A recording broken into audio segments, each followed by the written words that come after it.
नमस्कार, मैं रोहित तिवारी आज आपका फिर से एक बार स्वागत करता हूं अपने YouTube channel Urmila IAS academy में। मेरे बहुत सारे ऑफलाइन स्टूडेंट्स मुझे ऐसे मिलते हैं, मुझे कई ऑनलाइन भी कई लोग संपर्क करते हैं और ये कहते हैं कि सर एग्जैक्टली JPSC के एग्ज़ाम का पैटर्न कैसा है, ये ज़रा बता दीजिए। मतलब अभी भी कई लोग क्लियर नहीं है कि आखिर ये एग्ज़ाम पैटर्न इसका कैसा है, क्या है, किस तरीके से कैसे हम समझें। कई ऐसे विद्यार्थी भी होते हैं जिन्हें शुरू करना है, जो नए हैं बिल्कुल इस फील्ड में, वो अभी प्लान कर रहे हैं कि अब हमें JPSC में हम अपना एक करियर बनाएंगे, ऐसा सोचते हैं। वैसे विद्यार्थियों के लिए भी इस प्रॉपर वीडियो में मैं आपके सामने लेकर के आया हूँ एग्जैक्टली JPSC का एग्ज़ाम पैटर्न क्या है, कैसा है, किस तरीके से इस पर अलग अलग तरीके से चीज़ों से इस परीक्षा को बांटा गया है। ठीक है, चलिए इस टॉपिक पर आने से पहले आप सबसे एक छोटा सा अपील कि मेरे इस चैनल को ज़्यादा से ज़्यादा शेयर कर दीजिएगा, सब्सक्राइब कर दीजिएगा, लाइक कर दीजिएगा, कमेंट कर दीजिएगा। एक और छोटी सी बात आपको बता दूं कि हमारा एक ऑनलाइन प्लेटफॉर्म चलता है, हमारा एक एजुकेशनल ऐप है। उस ऐप का नाम है उर्मिला क्लासेस। उर्मिला क्लासेस मेरी माँ के नाम पे ये उर्मिला क्लासेस है। आप प्ले स्टोर में जाकर के इसको डाउनलोड कर सकते हो और इस प्ले स्टोर में जाकर के डाउनलोड करके आपको मिलेगा बेहद ही कम कीमत पर आपको इसमें कोर्सेज मिलेंगे। बहुत आसान और बहुत ही कम कीमत पर आपको कोर्स उपलब्ध होगा। खास करके अभी आपको एक JPSC प्री फर्स्ट पेपर का एक कोर्स आपको मिल जाएगा इसमें, तो आप इसमें जाइए, इसको सब्सक्राइब कर सकते हैं। कम कीमत पे है, बहुत डिटेल मैनर में आपके सिलेबस में मेंशन्ड एक टॉपिक के जितने भी डायमेंशंस हो सकते हैं उन तमाम जगहों पर जाकर के आपके साथ चर्चा होती है। ये कोशिश है। देखिए, हमने इसके पहले मेरा जो एक्सपीरियंस रहा, मैं रांची में एक पतंजलि IAS एकेडमी है, वहाँ पे मैं 2 साल फैकल्टी के तौर पर काम किया हूँ। इसके अलावा मैं JPSC कैटेगरी को देखता था, अनअकैडमी का एक फैकल्टी रह चुका हूँ 2 साल। लास्ट 1 साल से मैं अपना खुद का brand Urmila IAS academy, Urmila classes के तौर पर चला रहा हूँ। बोकारो में मेरा ऑफलाइन यूनिट है, ऑफलाइन सेंटर है और ऑनलाइन प्लेटफॉर्म के तौर पर उर्मिला क्लासेस को मैं चलाता हूँ। मुझे एक बड़ी अजीब बात दिखाई दिया है इस बीच, इस पूरे जर्नी में मैंने जो समझा है, मैंने कई ऐसे प्रतिभावान विद्यार्थियों को देखा जिनका अच्छा है, जिनकी राइटिंग स्किल अच्छी है, जिनके कंसेप्ट की क्लैरिटी अच्छी है, जो मतलब मेरे ख्याल से वो बच्चे पास करने चाहिए थे। वो बच्चों को आज कहीं ना कहीं ट्रेनिंग करना चाहिए था और वैसे बच्चे प्रीलिम्स में ही रह गए, मतलब PT ही क्वालिफाई नहीं कर पाए। तो एक कोशिश है ईमानदारी से कि हम अपने साथ जुड़े सभी स्टूडेंट्स का कम से कम प्री जरूर क्वालिफाई पहले करें और उसके बाद मेंस पर हम अपना काम करेंगे। मतलब आपके पास टैलेंट है, आपके पास प्रतिभा है और आप प्री डिस्क्वालीफाई कर जाते हैं तो क्या होता है ना, आपकी सारी जो आपका जो पूरा का पूरा ये वहीं पे आपका मोटिवेशन बोलिए, वहीं पे आपका प्रोत्साहन बोलिए, सब कुछ समाप्त हो जाता है। और कई बार तो ये होता है कि बाकी लोग तो क्या आप पर भरोसा करेंगे, आपका खुद पर जो भरोसा है वो टूटने लगता है। जबकि अगर दूसरे एंगल से देखिए तो आप में पर्याप्त वो टैलेंट, पर्याप्त वो प्रतिभा थी कि आप इस परीक्षा को क्वालिफाई कर सकते थे। तो एक टारगेट के तौर पर, एक लक्ष्य के तौर पर कि सभी स्टूडेंट्स को PT क्वालिफाई करना है, आपको इस ऐप में जाइए, आपको एक बैच मिलेगा, एक कोर्स मिलेगा, ठीक है ना। उस कोर्स में आइए। फर्स्ट पेपर का भी कोर्स है, कुछ ही दिनों में सेकंड पेपर के भी कोर्स को लॉन्च कर दिया जाएगा, कम कीमत पर है और बहुत डिटेल वे में आपको पढ़ाया जाएगा। इसका वादा, इसकी गारंटी, ठीक है। तो चलिए अब मैं आता हूं आपके टॉपिक पर। टॉपिक यह है कि JPSC का एग्जाम पैटर्न क्या है ना। तो देखिए, याद रखिएगा, JPSC 3 चरणों में पूरा परीक्षा लेगा, ये तो आप लोग सब जानते हैं। एक को आप बोलते हो प्री, एक को आप बोलते हो मेंस, एक को आप बोलते हो पर्सनैलिटी टेस्ट या इंटरव्यू, जो बोल सकते हैं बोलिए। फर्स्ट फेज में प्री होगा, 2 पेपर होगा, पेपर 1 एंड पेपर 2। पेपर 1 को GS1, इसको GS2 कहा गया। इसमें ये कोर GS है और ये झारखंड है, याद रखिएगा। इसमें भी चूंकि झारखंड, इसमें भी प्लस, इसमें भी झारखंड है 10 क्वेश्चन, यानी कोर GS से आपको 90 क्वेश्चंस रहेंगे और झारखंड से 110 क्वेश्चन रहेंगे। इस 10 को अगर मिला ले तो याद रखना है अच्छी तरह। इस 90 में 15 हिस्ट्री, जैसा आपको पता है एंशियंट, मेडिवल और मॉडर्न 5-5-5 मिला दिया गया। 15 साइंस, ठीक है, इसमें एग्रीकल्चरल साइंस अलग है, इसमें जो आपका जनरल साइंस है वो अलग है। इसके अलावा 15 मिसलेनियस यानी विविध वाला सेक्शन, 7 से 8 टॉपिक है, 15 क्वेश्चन है, यानी हर टॉपिक पर 2 क्वेश्चन तय है। यानी अगर ठीक से आप अपने टॉपिक को तैयार कर लिए, उस पर कुछ एमसीक्यूज तैयार कर लिए, तो लगभग आपका तैयार हो जाता है।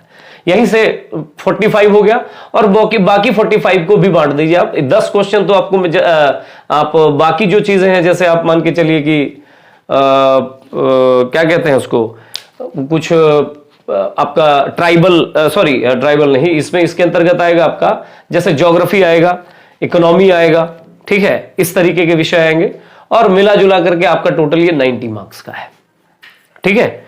और यानी ओवरऑल प्री जो 200 क्वेश्चन पूछे जाएंगे, इसमें ध्यान रखना यह है कि 110 क्वेश्चन झारखंड से और 90 क्वेश्चन कोर जीएस से पूछा जाएगा।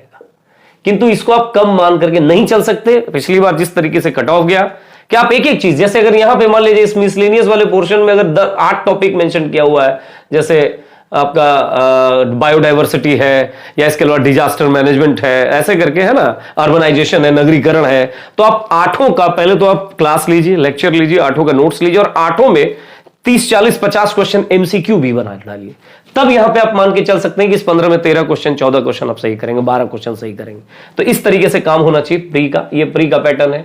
मेंस में आप जाओगे आपको एक रीजनल लैंग्वेज चूज करना होता है, ये ऑप्शनल है, यानी आप इसमें आपके पास कई सारे विकल्प हैं। आप खोरठा ले लीजिए, आप कुरमाली ले लीजिए, जो लेना है लीजिए। तो आप यहां से एक पेपर, बाकी जनरल स्टडीज का 4 पेपर है, पेपर 1, पेपर 2, पेपर 3, पेपर 4, ये 4। जीएस पेपर 1 जिसको आप बोलते हो, है ना, आप एक्चुअली देखिए इसके पहले एक क्वालिफाइंग पेपर है, एक क्वालिफाइंग पेपर हिंदी और अंग्रेजी का।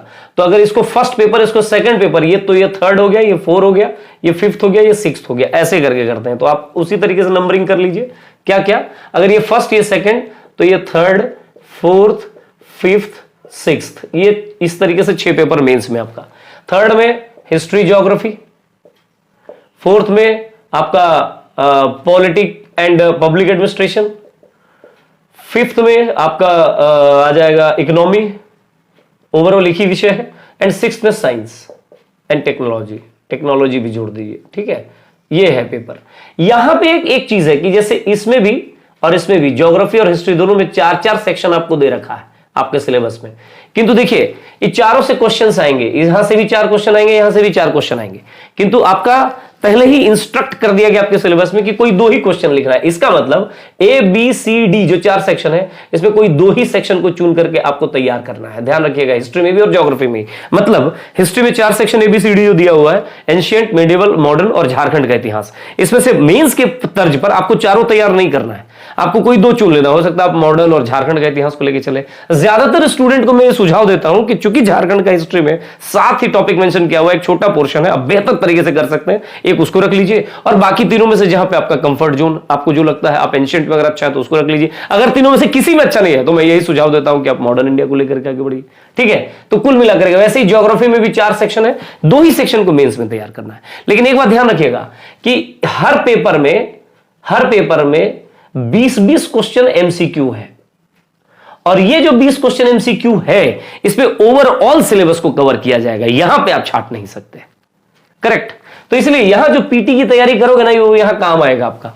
और इसलिए मैं हमेशा एक बात कहता हूं अपने स्टूडेंट से, आप कितना ही अच्छा तैयार कर लिए हैं, कितना ही अच्छा टेक्स्ट बुक पढ़े, कितना ही अच्छा अपने क्लास नोट्स बनाया है, क्लास लेक्चर सुना है, जब तक आप उस टॉपिक पर टेस्ट नहीं देते हैं, जब तक आप उस टॉपिक पर एमसीक्यूज नहीं बनाते हैं, ये मेरी गारंटी है कि आप एग्जाम में जाइएगा, आपको कंफ्यूजन होगा और आप पीटी नहीं कर पाएंगे। चाहे 2 क्वेश्चन से हो, चाहे 1 क्वेश्चन से हो, आप डिस्क्वालिफाइड है। इसलिए हर एक प्रोफेशनल स्टूडेंट का यह कर्तव्य होना चाहिए कि वो हर टॉपिक का क्वेश्चन आंसर के फॉर्म में भी तैयार कर लेता है, लेकिन डायरेक्ट क्वेश्चन आंसर के फॉर्म में नहीं। पहले लेक्चर लीजिए, पहले नोट्स बनाइए, पहले टेक्स्ट बुक पढ़िए, तब आप उसमें क्वेश्चन आंसर बना लीजिए। इसको कहते हैं कंप्लीट पैकेज ऑफ स्टडी। अगर आप कंप्लीट पैकेजिंग किए हैं तो आपका चूकने का सवाल ही नहीं उठता। ध्यान रखिएगा। यह हुआ मेंस का। फिर से एक बार मैं आपको समराइज कर दूं, एक क्वालिफाइंग पेपर, एक ऑप्शनल लैंग्वेज जो भी आपको लेना है, और 4 हो गए जीएस के पेपर। क्या क्या जीएस थर्ड, जिसमें हिस्ट्री ज्योग्राफी है। अगर आप बड़े क्वेश्चंस की बात करें तो 4 सेक्शन सिलेबस में मेंशन्ड है, कोई 2 ही क्वेश्चंस आपको बनाने होते हैं, चारों सेक्शन से एक क्वेश्चन आएंगे, यानी कोई 2 ही आप छांट करके तैयार कर सकते हैं, लेकिन जो एमसीक्यू आएगा उसमें पूरा का पूरा सिलेबस कवर किया जाएगा, ध्यान रखिए।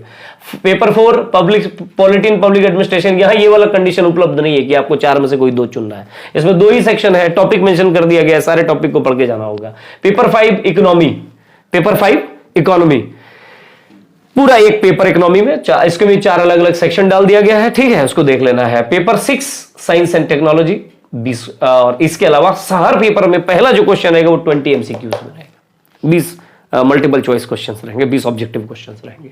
ये कहानी है मेंस की। और पर्सनैलिटी टेस्ट या इंटरव्यू जो है उसका खेल अलग है। इस पर ऑलरेडी इस बार जो 7th जेपीएससी हुआ उस पर मेरा एक वीडियो आपको मिल जाएगा। अगर कभी आपको इंटरव्यू के लिए कुछ जानकारी चाहिए तो मेरे इसी चैनल में आपको एक इंटरव्यू पे एक वीडियो मिल जाएगा, जाइए उसको देखिए, आपको सारा माजरा समझ में आ जाएगा। फिलहाल इस वीडियो में इतना ही। जेपीएससी का एग्जाम पैटर्न ये है, ध्यान रखिएगा। आप सबसे गुजारिश कि मन से पढ़िए, मेहनत से पढ़िए, तैयारी ऐसा करिए कि चूके नहीं। मैं बार बार आपसे कह रहा हूं कि अच्छी प्रतिभाओं को भी हमने देखा है पीटी डिस्क्वालीफाई होते हुए। जेपीएससी का जो पीटी आने वाला है अब जो नेक्स्ट अपकमिंग जो जेपीएससी पीटी आने वाला है, आपका टारगेट ही होना चाहिए, आपका डेडिकेशन ही होना चाहिए, आपका समर्पण ही होना चाहिए कि किसी भी हाल में प्रीलिम्स डिस्क्वालीफाई ना करें, उसके बाद मेंस पे देखेंगे, ठीक है। तो इस वीडियो के लिए अभी बहुत बहुत धन्यवाद, नमस्कार। अगले वीडियो पे मैं आपसे बात करूंगा एक एक चीजों का, एक एक सेक्शन का सिलेबस पर। तो सिलेबस पर चर्चा अगले वीडियो पे। धन्यवाद।